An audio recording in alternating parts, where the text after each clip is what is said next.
El Señor esté con ustedes y con tu espíritu.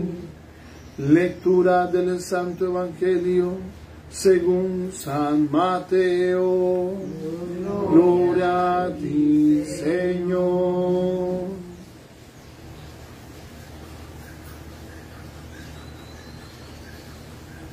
En aquel tiempo dijo Jesús a sus discípulos: no crean que he venido a abolir la ley y los profetas.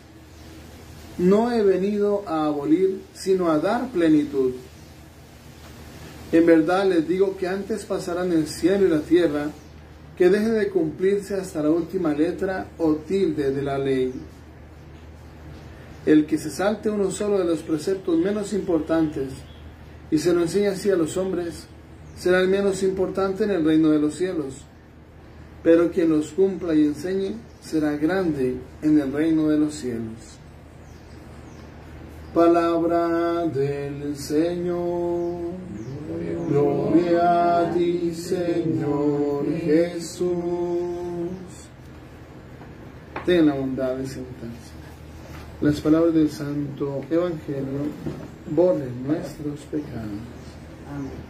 Ven, Creador Espíritu, de los tuyos la mente a visitar, a encender en tu amor los corazones que de la nada te gustó crear.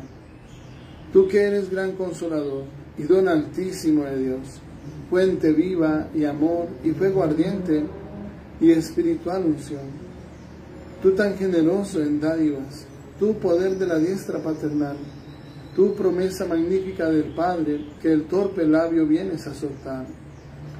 Con tu luz ilumina los sentidos, los afectos inflama con tu amor, con tu fuerza invencible fortifica la corpórea flaqueza y corrupción. Lejos expulsa al pérfido enemigo, danos pronto tu paz, siendo tú nuestro guía, toda culpa logremos evitar. Denos su influjo conocer al Padre, denos también al Hijo conocer, y en ti el uno y otro Santo Espíritu, para siempre creer. A Dios Padre alabanza, honor y gloria, con el Hijo que un día resucitó, y a ti, abogado y consuelo del cristiano, por los siglos se rinda admiración. Amén. Hoy la Sagrada Escritura nos presenta ese regalo que es la palabra de Dios, ese regalo que son sus mandamientos. Es hermoso encontrar en este libro del Deuteronomio capítulo 4, donde nos va a decir de una forma muy clara que esa es la sabiduría para nosotros, es la inteligencia nuestra, cumplir esos mandamientos. Y esos mandamientos pues los sabemos, todos nosotros desde niños hemos memorizado los mandamientos. Bueno, algunos, no todos. Una vez en una Santa Misa comencé a preguntar los mandamientos y los corché, como cosa rara, pero en cierta manera lo sabemos, ¿sí? Lo sabemos. El punto está en el cumplirlos, porque es donde estamos nosotros fallando y nos falta a veces mucho. Pero esto que dice la Sagrada Escritura es totalmente cierto. Dice inclusive: miren, yo les enseño los mandatos y decretos como me mandó el Señor, mi Dios, para que los cumplan en la tierra donde van a entrar para tomar posesión de ella.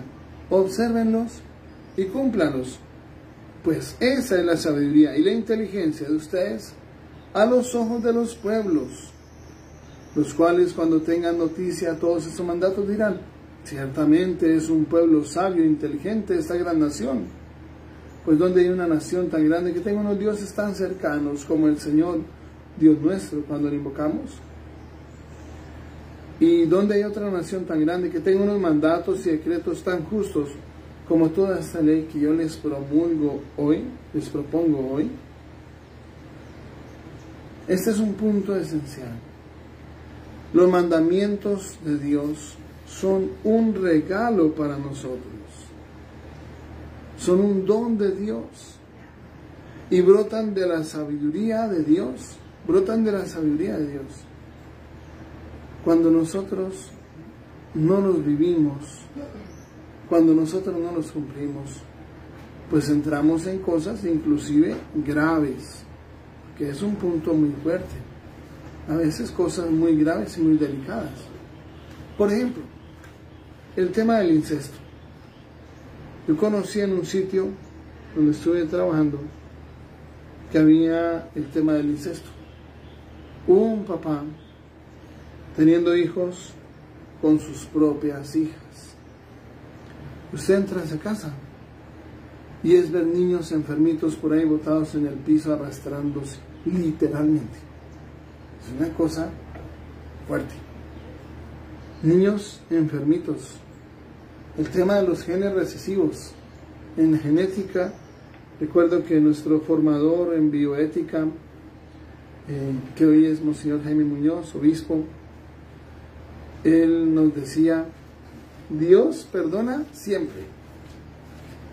El hombre algunas veces le cuesta, pero la naturaleza nunca perdona, nunca. Y cuando uno mete un desorden en la naturaleza, en la genética, efectivamente eso se convierte en una realidad y es muy fuerte. Entrar a una casa donde todos están enfermos, todos los niños están enfermos, están mal, están en una situación crítica. ¿Y por qué? Porque el papá se puso a tener hijos con las propias hijas. ¿Sí? Y vemos que pues cuando el Señor nos prohíbe el tema del incesto es que realmente es por algo. Es por algo.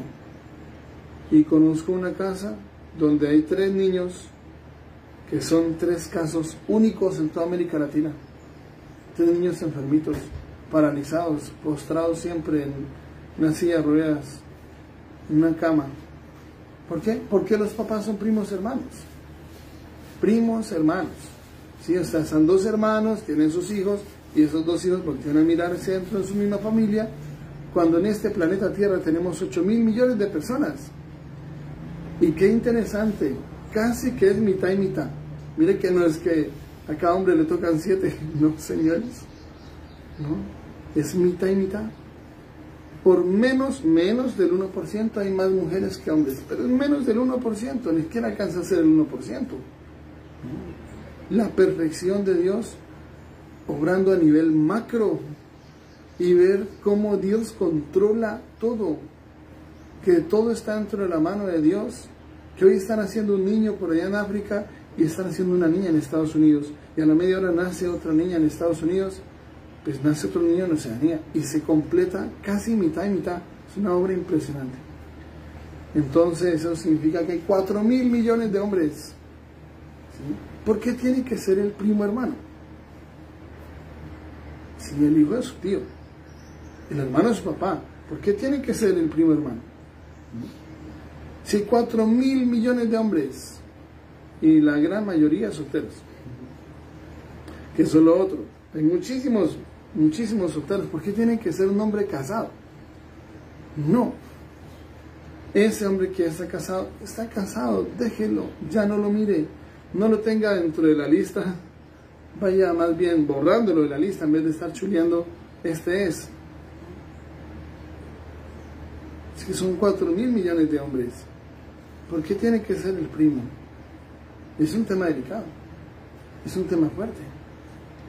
Y a veces nos cerramos a la banda y, mejor dicho, nos volvemos tercos y testarudos como nosotros solos, porque ni las mulitas son tan tercas. Y una vez hablaba con una parejita que eran primos hermanos, se fueron a vivir juntos. Yo le dije, no, eso es pecado, es el pecado del incesto. Y entonces me dice, no, pero es que si los niños nacen enfermos, pues fácil, pues no vamos a tener hijos. Listo, ya solucionado, vamos a vivir como hermanitos. Pues, casi que sí son hermanitos, son primos hermanos. Y después llega y dice, pues vamos a tener uno a ver si nacen enfermos. Mire, un solo niño que esté paralizado ya es bastante, ya es demasiado. Y no es fácil, no es fácil. Porque es toda una vida poniendo pañales. Si el niño tiene 17 años, 20 años, 40 años, es poniéndole pañales 40 años. Haga cuentas. ¿Sí? Además, eso no es fácil. Y cuando los niños están postraditos en una cama y duran mucho tiempo, pues hasta las llagas se les comienzan a formar en todo su cuerpo y se les pegan las sábanas. No es fácil. No es que, bueno, tengamos un niño a ver si nace enfermo y no pasa nada.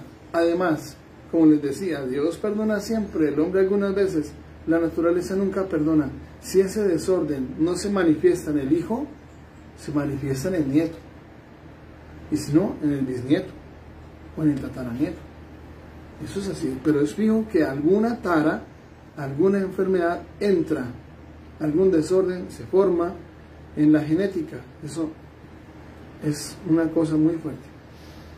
Y efectivamente, ¿y qué vamos a decir después? Es que Dios nos castigó con este niño enfermo. No. Fue una decisión nuestra para poner una carga pesada, aunque aún de lo malo saca Dios cosas buenas, porque cuando yo me encuentro un niño especial, un niño con síndrome de Down, yo muchas veces les he dicho, si yo hubiera podido escoger cómo nacer, dónde nacer, habría escogido nacer con síndrome de Down.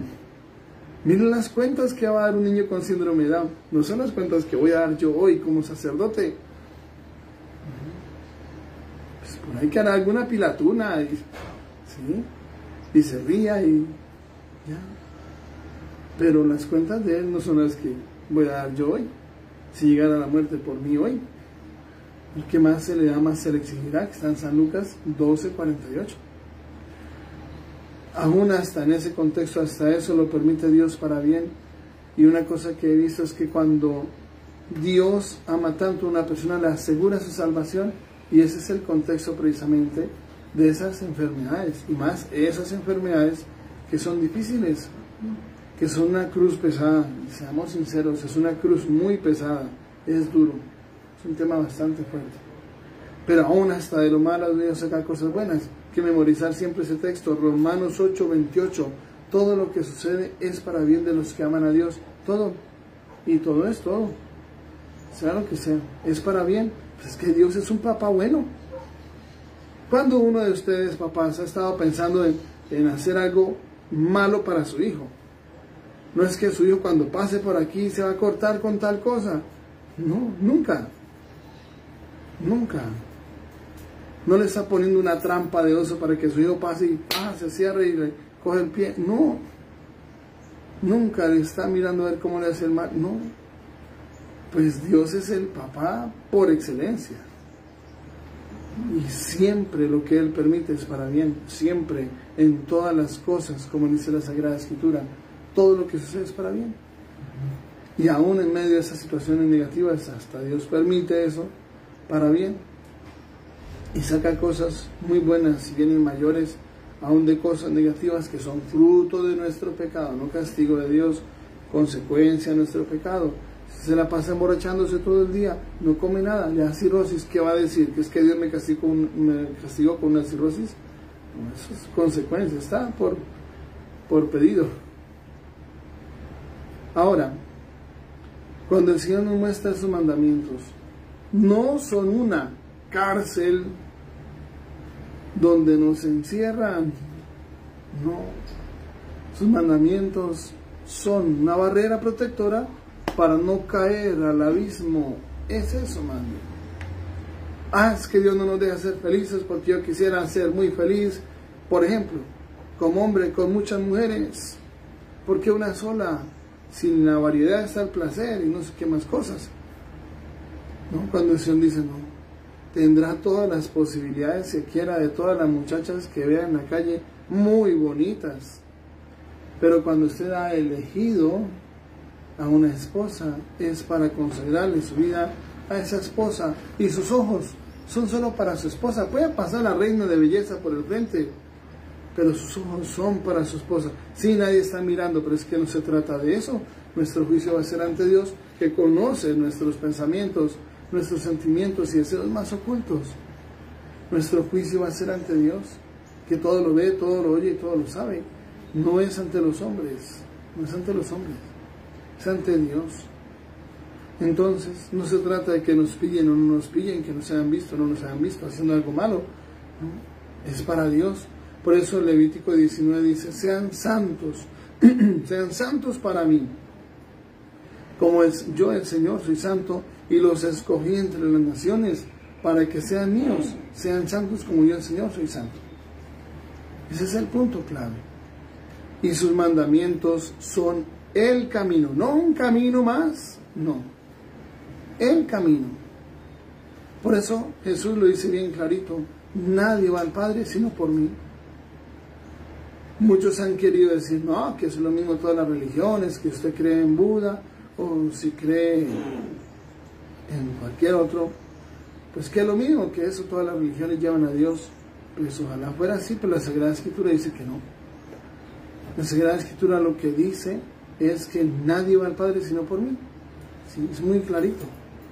Y además, mucho más, cuando muchas de esas religiones, donde ven poder, es en cosas negativas, como cosas de la brujería y la maldad, y al ver ese poder que se manifiesta, que es del maligno, para hacer daño, para hacer magia negra, por ejemplo, el tema de los hinduistas, los grandes, como si fueran santos para ellos, ¿sí? Gurú, Rinpoche y otros, son cosas de brujería lo que hacen, y cuando ven cómo se realizan esas cosas de la maldad, entonces creen que ese poder viene de Dios, pero es que son cosas malas. Algo anda mal por ahí. Y es muy importante pedirle al Señor la sabiduría, porque definitivamente el enemigo nunca duerme, es astuto. Ahora, si el Señor ha salido a nuestro encuentro, el ser humano, como cuando una persona cieguita intenta ver y va como a tientas, como estirando la mano a ver qué toca, por dónde va, a ver cómo se guía, pues así estaba el ser humano con respecto a Dios. Pues Dios estiró su manito y cogió la mano de ese que estaba como ciego, ¿sí? Y lo llevó por el camino. ¿Qué es lo que va a decir el Señor? Que Dios habló a través de los profetas, y en la plenitud de los tiempos nos habló a través de su Hijo, el cual se inmoló, murió por nosotros en una cruz, ¿sí? Nos habló por el Hijo, nos mostró el camino, inclusive cosas duras, amar a los enemigos, perdonar de corazón, como lo veíamos ayer en el Evangelio, perdonar de corazón 70 veces 7, perdonar hasta lo imperdonable 70 veces 7, en un solo día. Pues es difícil, es un reto grande, y más cuando nos han hecho mucho daño y en cosas graves, pero esa es la fuente de nuestra paz. Y cuando están los mandamientos, pues son la clave de nuestra salvación, y en vez de estar peleando con Dios, pero ¿por qué esto? ¿Por qué aquello? Más bien poder entrar en el camino de acoger esa palabra y vivirla con amor y en plenitud. No hay nada más importante, y es fuente de salvación, es fuente de salvación, de tal forma que estar cumpliendo todos los mandamientos con la conciencia tranquila, pero mire cómo es un tema muy interesante en todos los seres humanos, sean creyentes o no, está la conciencia moral, en todos los seres humanos, en que usted le roba algo a alguien y ve que ese alguien necesitaba esa cosa que le quitó, se siente mal. Oigan, haberle quitado eso, mire, yo creo que ahorita está necesitando, y efectivamente, esa es la conciencia moral. Sea creyente o sea no, sea la religión que sea, en todos los seres humanos está la conciencia moral que le invita a hacer el bien y a evitar el mal, que dice, oiga, esto está mal, no lo hagamos. Si no hace caso, pues ya sabe por dónde se está metiendo y a dónde puede llegar. Pero en todos los seres humanos está. Y que por cierto la carta de los Romanos dice, bueno, los que nunca han conocido a Cristo, ¿qué va a pasar con ellos? Serán juzgados según su conciencia, donde Dios le invita a hacer el bien y a evitar el mal. Claro, hay casos donde se llama conciencia invenciblemente errónea, que es, por ejemplo, que creció en un ambiente de una familia de sicarios que se dedicaban a eso y que pensaba que era la forma de conseguirse la vida, y tal vez pensaba que hasta era bueno, tal vez se encomendaba hasta a la Virgen para ir a hacer el trabajito, de quitar la vida a alguien, como ha pasado en algunos sitios. Conciencia invenciblemente errónea. Pero cuando llega ese momento, y claro, cuando ve el dolor de haberle quitado la vida a alguien y ve a todos sus familiares llorando alrededor del cuerpo de él, eso comienza a llamarlo, porque dice, oiga, esto está mal, ¿qué tal que hubiera sido mi papá y que yo esté ahí mirando a mi papá botado en el piso, y hasta Dios comienza a llamarlo, hasta aún en estos contextos. Y pues no hay alguien totalmente indolente que mate a sangre fría y que no le pasó nada.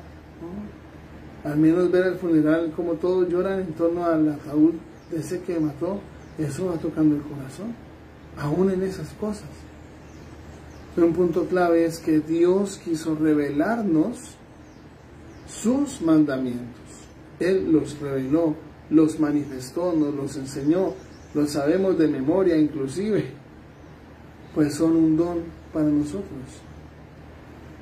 Ahora, cuando nosotros vivimos según los mandamientos, pues no tiene pierde, ¿sí? Porque ahí encontramos la fuente de nuestra paz, en ese cumplir los mandamientos, y no tiene pierde. Es como el argumento que presentaba Blas Pascal. Tenemos dos posibilidades, creer o no creer, ¿sí? Que esos mandamientos si vienen de Dios o no vienen de Dios, si nos inventamos, no, eso debe ser de tal cultura, de tal época, de un ser humano que se los inventó, o si vienen de Dios que nos dice no matarás, no robarás, no mentirás, si vienen de Dios o no vienen de Dios. Pues hay una cosa, cumplirlos no tiene pierde, sea que sí o sea que no vengan de Dios, cumplirlos no tiene pierde. Por ejemplo, cuando lleguemos a la eternidad, cuando un día pasemos a la eternidad y nos paremos ante Dios, y alguien, va a decir, esos mandamientos sí venían de Dios, sí fue Dios el que los promulgó. Pues excelente, los hemos estado cumpliendo. Si dicen, no, que esos mandamientos los había dado fulanito tal, de tal cultura en tal época, bueno, no pasa nada, pues vivimos según esos mandamientos, ¿sí? Ahora, en ese contexto, cuando nosotros vivimos en plenitud la vida de fe y los mandamientos están en el centro, pues encontramos ahí la fuente de nuestra paz. Y esa paz de la conciencia es fundamental. Qué hermoso acostarse a dormir y tener la conciencia tranquila. Lo que dice el Salmo, en paz me acuesto y enseguida me duermo, porque solo tu Señor me hace vivir tranquilo. Pues ese camino realmente es el camino que lo hace uno feliz, y es la paz de la conciencia, la paz de la conciencia. En cambio, cuando en nuestro corazón entran cosas negativas, cosas que no están bien, y nosotros lo sabemos, y más aún si hemos causado daño, y tal vez mucho daño a una persona, pues ¿cómo se va a acostar tranquilo si sabe que esa familia está sufriendo, que esa familia está pasando necesidad por culpa de uno, que les quitó algo que ellos necesitaban para subsistir? Pues ¿cómo uno puede estar tranquilo? En cambio, cuando en nosotros reina la paz de la conciencia, pues encontramos una fuente de bendición enorme, una fuente de bendición grandísima, la paz que brota de Dios, y que por cierto esa es la clave de la paz en el mundo, porque es imposible que haya paz en las calles si no hay paz en la conciencia. El origen de la guerra siempre ha sido algún pecado, siempre. Todas las guerras tienen un trasfondo económico, de unos intereses económicos, de unos poquitos. Todas las guerras, todas sin excepción, todas tienen un trasfondo económico, intereses personales de unos poquitos, que van a estar muy bien guardaditos en cada uno en su búnker, y los que se acaban entre ellos pues son los hijos de ellos, de muchos de sus súbditos que ni siquiera los conocen, para ir a pelear en la guerra. La paz de la conciencia es la fuente de la paz en el mundo entero, y ese es un tiempo para revisar cómo está nuestra conciencia hoy ante Dios. ¿Cómo está nuestra conciencia? Ese es el punto central, esencial. ¿Cómo está nuestra conciencia? Dios que nos habla en nuestra conciencia, Dios que nos llama a ser santos, y que por cierto esa vida en santidad nos abre las puertas del cielo. Nadie impuro puede entrar en la presencia de Dios, dice en Apocalipsis 21:27. Y si tiene la paz de la conciencia, la pureza de su corazón, pues claro, el momento de morir es un momento de gozo y de paz, de bendición, porque es el momento de entrar en la presencia de Dios y contemplar su rostro. ¿Qué más importante que eso? Nada. Es la bendición más grande que puede haber. Pues pidámosle al Señor que nos dé la gracia de entrar en ese camino y de vivir ese proceso que es la sincera conversión, ese proceso de vivir siempre en armonía con Dios y con todos, y encontrar ahí la fuente de la bendición. Entonces pidámosle al Señor que nos dé esa sabiduría para entrar en sus caminos. No dejemos que el enemigo nos desvíe haciendo creer que es que Dios es un Dios amargado y aburrido que no nos deja disfrutar de la vida. No, todo lo contrario. La paz que brota al cumplir los mandamientos no tiene comparación. Por ejemplo, una persona dice mentiras, se vuelve esclavo de la mentira. Una mentira toda tapada con otra mentira y esa otra toda con otras dos, y es un castillo de naipes de mentiras, tapando otras mentiras. Y después durante todo un año estar diciendo esas mentiras. En un segundo la verdad recorre el camino que la mentira lleva recorriendo un año y sale toda la luz. Y cuando lo pillan, la confianza se daña, queda mal delante de todos. No hay nada como tener la conciencia tranquila, que su corazón no tiene nada que esconder, no hay ninguna cosa que guardar, que ocultar, todo lo contrario. Y esa paz es la paz que nos hace felices. Entonces pidámosle al Señor que nos dé esa gracia, esa sabiduría, y que un día podamos encontrarnos todos juntos en la presencia de Dios, porque hemos cumplido todos sus mandamientos y nos van a decir: siervo bueno y fiel, entra en el gozo de tu Señor. ¿Qué mejor? ¿Qué mejor? Que nuestra Madre del Cielo nos ayude en ese proceso, así sea. Padre bueno, creemos con todo el corazón que estás presente en este santísimo sacramento. Jamás lo hemos dudado, como jamás lo dudaron todos los santos. Nunca lo dudaremos. Estás presente en ese pedacito de pan, en ese poquito de vino. Hoy te explicamos, amado Señor, que aunque no todos podemos recibirte sacramentalmente, vengas a nuestro corazón a través de la comunión espiritual. Te lo pedimos por Jesucristo nuestro Señor. Amén. Les agradecemos ese regalo de estar unidos en la oración y les pedimos que sigan orando para que el Señor siga obrando maravillas en nosotros. El Señor esté con ustedes. Y con tu espíritu. Conceda a tu pueblo, Dios nuestro, el deseo de agradarte e instrúyelo con tus enseñanzas, para que disfrute de toda prosperidad. Por Jesucristo nuestro Señor. Amén.